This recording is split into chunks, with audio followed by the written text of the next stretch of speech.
First of all, the EPAC TV News welcome. India की नोंचुप थंग सरुकचिंगदा पाकिस्तान आर्मी ना टर्की ने साबा असिस्गार्ड खोंगर मॉडल ड्रोन सिंग सिजनदुना इंडिया की एयर स्पेस द वायोलेट तौरे हाइना कर्नल सोफिया कुरैशी ने पाउगी मिफम अमद हाइखरे अमरोमदा पाकिस्तान अमसुंग इंडिया लेबाक अनिमकना अमना अमगी मयोक मारल सिजनदुना कन्फ्लिक्ट असी पाक्थोक चौथोक हंगदौरे हाइना महाकनसु फोंदोके कर्नल सोफिया कुरैशी ने मखातान हाइ यामद्रबद इंडिया की नोंचुप थंग सरुकसिंग लैरिब मफम कुंथा तरुकता पाकिस्तान लमदगी ड्रोन चहुमदगी चामरी फाउबो एटेक तौसिल्लखि अदुबु ड्रोन सिंग अदु अयाम सरुक इंडिया की माइकैदगी काइनेटिक अमसुंग नन काइनेटिक ओइबा मेथड सिजनदुना थुगाइब ngamki पाकिस्तान लमदगी चथरक एटेक सिंग अदुना इंडियन आर्मी की पर्सनल खर सिखिबि यावी अमदी असु अपन खरसु यावखि अदुबु इंडियन खुद हंदुना कापद सिखिबा पाकिस्तान की लानमी सिंगनदी मसिंग हेली हाइनसु माक फोंदोखि पाकिस्तानी मिलिटरीना ड्रोन सिंग अमदी मिसाइल सिंग सिजनदुना बॉर्डर की मफम कयामुक्ता टारगेट तौरखिबगी मतुंग इंडिया अमसुंग पाकिस्तान अनी की मरक्ता उंखटनब हेंगलखिबग लोइनना गवर्नमेंट की बिल्डिंग सिंग यावना दिल्ली द लेबा मरु ओइबा इंस्टॉलेशन सिंग सिक्योरिटी ना अकनम मोंद ngaksinbagi thabak tawkhre hai senior police official अमन हाई गवर्नमेंट बिल्डिंग सिंग सीवरेज प्लान सिंग वाटर ट्रीटमेंट प्लान सिंग कोर्ट सिंग अमसुंग फॉरेन एम्बेसी सिंग यावना मरुओइबा इंस्टॉलेशन सिंग पुनमक पैरामिलिटरी पर्सनल सिंग यावना अहेनबा फोर्स सिंग डिप्लॉय तौखरे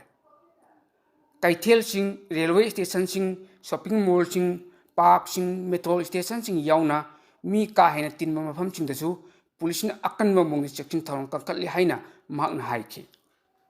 महाकना हाइ लेबाक अनी की मरक्ता उंखटनब हेंगलकपा असिना मरम ओइरगा हाइबा थबक चेकिंग थौरंग असि लखलखिबनि नुमिदांग की मतमने चेकिंग थौरंग कंकटले हाइना फोंदोक्लदुना ऑफिशियल अदुना हाइ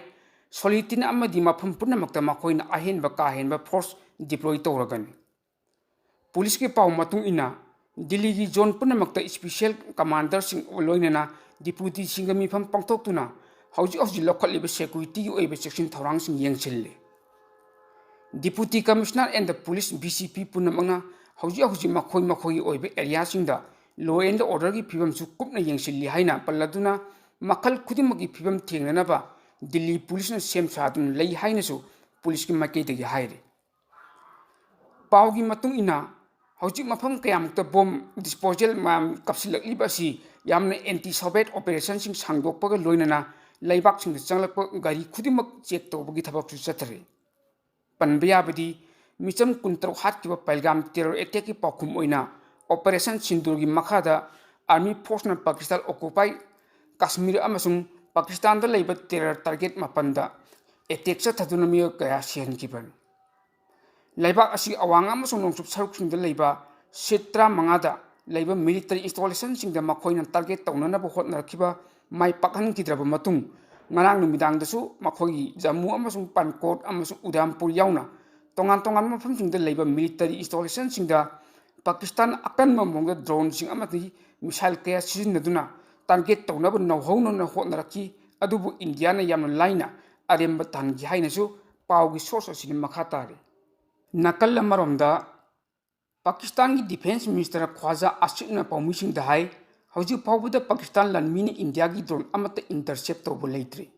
मसीगी मरमदी इंडियान अकनम मोंग पाकिस्तान ड्रोन कया सिजनदुना लांदारलकनि तलक असिदा पाकिस्तान लानमी सिंग इंडियन लानमी सिंग करम डिफेंस तौननबगिदमक थवांग लौखलिङैदा मखोगी ड्रोन सिंग इंटरसेप्ट तौब वखल तौदबनि हाइरे हौकिबा सगोरसे निमित्त इंडिया की अटैक पाकिस्तान लानमी सिंग माइतीखिबा अदुगी मतुंगदा इंडिया मदुगी चपचाबा दायित्व लौगनि हाइबु वफम फोंदोरखरबा मतुंगदा इस्लामाबाद अकनबा मोंग अटैक चथदुना इंडिया की टेरर कैम मापन थुगाइदुना न्यूट्रलाइज तौब ngamgri हाइबु वफमसु डिफेंस मिनिस्टर न हाइरे हजि फावबगी ओइनदि मियो कया याम सिखबगी अमदि थौदोक अदुदा अमांग अता कया याम थोहनखिबगी हाइबगी चपचाबा पाउ लौब ngamdri अदुबु पाकिस्तान लानमीना ngarang फावबदि इंडिया की ड्रोन अमत इंटरसेप्ट तौबदि लेट्री मखोइना हजि फावबगी ओइनदि डिफेंस पोजीशन मथौ तौरि हाइनसु डिफेंस मिनिस्टर हाइरे निंगसिंग बयाई India ngasi ayu anganbada Pakistan ngamkhai da leiba city singda akan me attack chathagani haina phongdorakhiba adugi matungda khwaja achitna section tharang pidaduna phongdokkibada थोहननिंगदब थोदोकसिंग मखा ताना थोहनदब पामलबदी पॉलिटिकल की टेबल डिप्लोमेटिक वरी सानब मथौ ताई नत्रगदी नोंगई मरुगी पखुमदी नोंगई मरु ओइने पिरक्कनी हाइना अकनब वार्निंग तौरले मसीगिदमक पाकिस्तान लेंगांगने इंडिया की माइकैदगी worry सरपगी मतम गाइदुना खक लेथोकलोय पाकिस्तान दा इंडिया की खुदोंचाब येंगलगा worry सानिंगबगी मतम लेबगी मतम अदु नत्ते वफम मसी इंडिया ना कई तौगदगी हाइबदु मसाना खंगजगदबनी हाइबु वफमसु डिफेंस मिनिस्टर ख्वाजा आसिफना मखा ताना फोंदोखे अतोप पावमना इंडिया अमदी पाकिस्तान लेबाक अनी की मरक्त चाउन उंखटनबग लोइनना लंदारकनि चेरक असिदा बांग्लादेशना अचेंग तंजा येंगदुना इंडियादा पाकिस्तान की सेक्रेट एजेंसी ISI ग पुल्लगा अखन्नब एटेक चथरक याबगी चिंगनब लेरे हाइरे दी प्रिंट रिपोर्ट मतुंग इना पाकिस्तान की आर्मी अमदी ISI ढाका हेक यौखिबगा बांग्लादेश की एयरपोर्ट अमदी मिलिटरी बेस सिंग चतुनि यंगसिनखे लोइनना बांग्लादेश की लंबी सिंगसु उनदुना हिरम कयागी मतंग यामन कुपनसु खना नैनक्रे हाइना पाव सोर्स अमन हाइरे पाकिस्तान इंडिया की वेस्टर्न सेक्टर सिंगदा अकनम मोंग एटेक तौरखिबगी पखुम ओइना इंडिया ना पाकिस्तान की राफी कुई मुरिद चकालाला अमदी यही यार खानदा लेबा एयर फोर्स बेस सिंगदा अकनम मोंग एयर स्ट्राइक चथखरे मरक असिदा ऑपरेशन सिंदूर मतुंगदा पाकिस्तान अहानब ओइना इंडियादा लान असि चौथोक्तनब वरी सानरगा लोसिननब कॉल तौरखरे हाइना CNN न्यूज 18 की पावमन हाइरे पाकिस्तान अमसुंग इंडिया लेबा अनी की मरक चथरिब लाल असिगा मरी लेनना न्यू दिल्ली सेंट्रल गवर्नमेंट की मौत सिलगा फॉरेन सेक्रेटरी विक्रम मिश्री अमदी colonel Sophia Qureshi wing commander भैया कमनक्या पीखिब पावगी मिफम अमदा पाकिस्तान लेप्तन इंडिया की वेस्टर्न बॉर्डर बॉम्ब टॉप अमदी मिसाइल कया कापसिंदुना ngahek leitana attack kaya chatharkli Pakistan की माइकैदगी unmanned combat aerial vehicle long range weapon सिजिनदुना अटैक तौरक याउना फाइटर जेट सिंह कोइपाई पाइदुना सिविलियन एरिया अमसुंग मिलिटरी इंफ्रास्ट्रक्चर सिंह टारगेट तौबगी मोंग लेप्तन चथरी अदुम ओइनमक पाकिस्तान चथरिब थौंग सिंह अदु इंडियन आर्म फोर्स की माइकैदगी माइ पाकना न्यूट्रलाइज तौखि उधमपुर पठालकोट अदामपुर अमसुंग बुस्ट लेब इंडियन एयर फोर्स की स्टेशन सिंगदा खर अकाय तोय थोखि पाकिस्तान इंडिया की बॉर्डर एरिया लेब मेडिकल सेंटर स्कूल प्रेमिस अमदी सिविलियन एरिया सिंग टारगेट तौबगी थौंग असि यामन चौखत्तब अमसुंग पांगदबगी थौंगनि पाकिस्तान चथरखिब अटैक सिंग अदुगी पाखुम ओइना इंडियन एयर फोर्स की माइकैदगी पाकिस्तान दा अनआइडेंटिफाइड तौरबा मिलिटरी इंस्टॉलेशन सिंग टारगेट तौदुन अटैक चथगी मरुओइना टेक्निकल इंफ्रास्ट्रक्चर कमांड अमदी कंट्रोल सेंटर रडार साइट अमदी खुलाई पाइफम सिंगबदा अटैक चथगी पाकिस्तान की पसोरदा लेबा रडार साइट अमदी सियालकोट एविएशन दा बेस तसु अटैक चथदुन चाउन अमांगता थोनके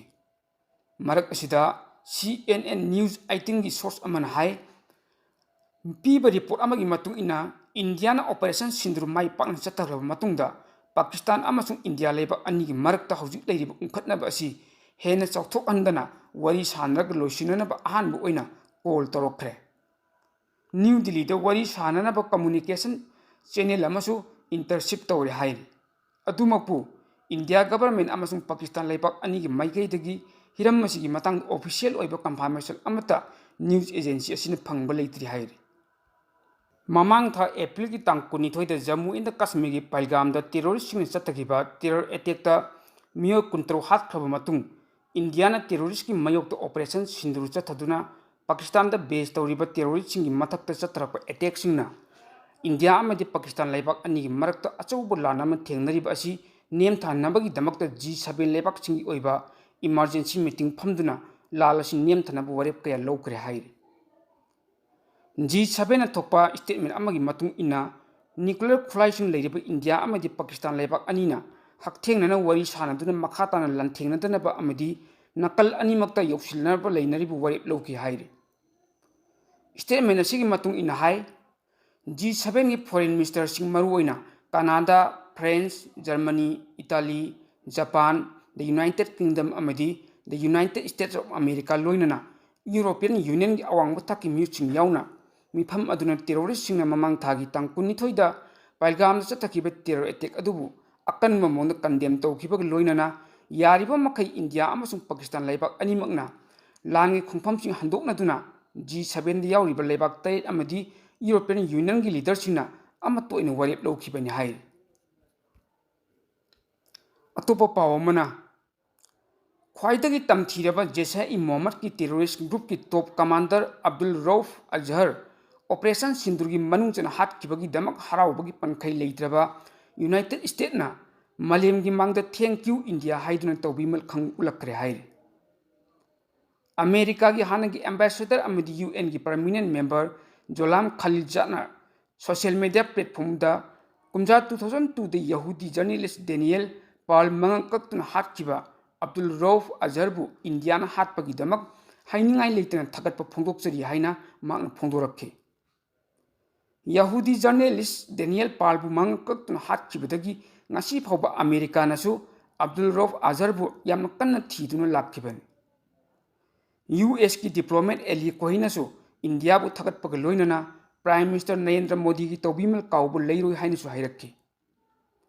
International media amadi Yahudi proof-sing maikai dagi su di Jerusalem Post da Malayam da leiba Yahudi proof-singna ngasi phawbudu waduna lakhiba amadi laman khumningmagi chaktuna leiba maichak Indiana terrorist Abdul Rauf Azhar hat kibadagi awaba punamak koko haiduna terrorist ki mayokta Indiana paikhalakpa thabak thon punamakta akanma mongda sawrkani haina se phongdorakhe panbe abadi hauzik India amadi Pakistan gi lan karama mongda salon lorokadagi haibadu tammangamdaba phibam amada leiribani ningsing bayai India amadi Pakistan ani gi marakta akanma mongda lan thengrabasu ka hena amadi masing yamna misi mina thokpagi paw leitri border area sing the lepa leitana nomai kapnrabasu sakti leiba khulai siznabagi paw leitri haina India gi New Delhi da base toba Mila Times haiba news channel amana phongdokhibasu leikhraban news channel asina hiram masigi matangda makhatana phongdokhiba wafamsing adu mati amatang ningsingjage lamdam sigi news channel kharana aranba paw sandoktuna news channel sing adugi viewer amadi supporter wangkhatnabagi mawngda aranba paw kaya haijinba tawbigan asengba achuma paw phongduna miyambu wakhal leita hanbiu pawgi stadium manungda phamduna lan thengnari banakal animukta hekta tumnu sikhibagi mawngda haijinbasu tawbigano haibu wafamsu India gi New Delhi da base tawriba Mila Times haiba pawgi channel asin makhatana phongdokpa leikhraban yamna thengna phangwa pawamagi matung ina hauji akanba mawngda lan thengnari ba India amadi Pakistan ani gi marakta khudaktagi ceasefire chatnaragani haina America gi President Donald J Trump haiba Facebook page amana phongdorli aduba haiba pawchi kayam yamna chumbagi haibadudi makhataba pawngai minase Malengmi tongan mafamda thokpa thawdok othok singbu miyamdi yonduna miyamgi mitna kong ohelliba Ipak TV News haiba News Networking YouTube channel amadi Facebook page asibu adomna like share comment follow amadi subscribe tawbiduna tung koina miyamgi seba tawbu ngamnanaba support tawbiyu haijare